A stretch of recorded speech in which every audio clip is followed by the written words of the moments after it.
ब्राह्मण की बात सुनकर चंचला उनसे ही शिव कथा को सुनाने का अनुरोध करने लगी। ब्राह्मण ने उसकी प्रार्थना को स्वीकार कर लिया। चंचला ने पंडित द्वारा बताई विधि से स्नान किया।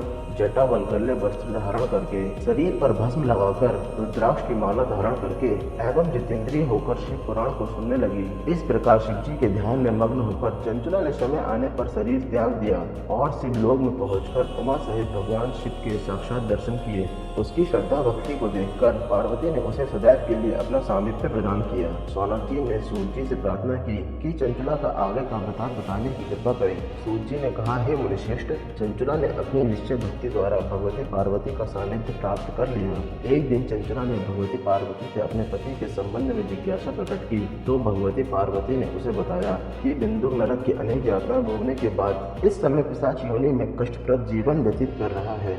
यह सुनकर चंचला उद्विग्न हो उठी।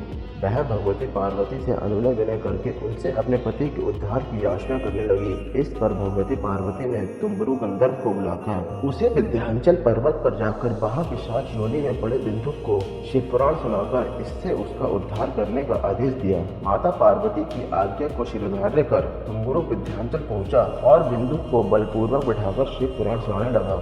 शिव कथा को सुनने के लिए वहां पर देवता भी एकत्र हो गए। तुम्बरु से शिव कथा सुनकर बिंदुक निष्पाप होकर शिव योनि से मुक्त हो गया। बिंदुक अब प्रतिदिन शिव जी का गुणगान करने लगा।